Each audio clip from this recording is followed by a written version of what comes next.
This segment brought to you by Kansas Soybean Commission. Progress powered by Kansas farmers. Nowadays, farmers have modern tractors with all the technology and all the features. But the tractor that I grew up driving was an old Super H Farmall. This poem is entitled Revenge of the Farmall. My dad bought a tractor used way back in 1958.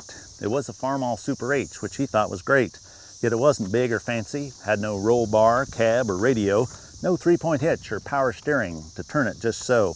He had more modern, bigger tractors in the ensuing years, but he always kept the old Farmall around the old place here. Decades later, when we moved back to the place, I drove the Farmall but felt it should be replaced. We went to the dealer and bought a brand new tractor with all the tools and features which you would think would be a factor. It had a front-end loader and a great hydraulic system with so many wonderful features that I had never missed them. When there was work to do, I'd pick the new tractor instead and leave the old Farmall parked out back in the shed. One wintry day, I had to take a load across the meadow. I fired up the brand new tractor and moved across the snow, when suddenly the tractor's front end went down with a whack into a snow-filled ditch. I couldn't go forward, couldn't go back. The new tractor had front wheel assist, but it was in too deep, tires spinning on the slippery slope where the angle was so steep. I tried to rock it, but there was no such luck. Thanks to my bad judgment, the new tractor had gotten stuck.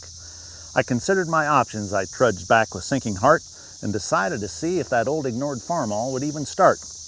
To my surprise, the engine caught with a growl and then a shout. We drove across the meadow and pulled that brand new tractor out. It must have been a funny sight to see this curious trip, like watching a Model T help out a new spaceship.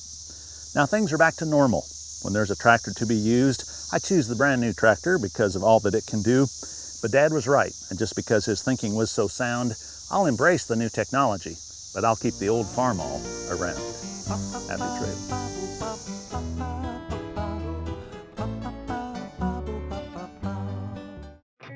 Next time you see a beautiful field of corn, reach out and thank the farmers who work tirelessly to raise corn for livestock feed, renewable fuels, and exports to feed a growing world population. The farmers on the Kansas Corn Commission work for Kansas Corn with grower-funded checkoff dollars that support foreign and domestic market development, research, promotion, and education to expand opportunities for Kansas farmers. To learn more, visit kscorn.com.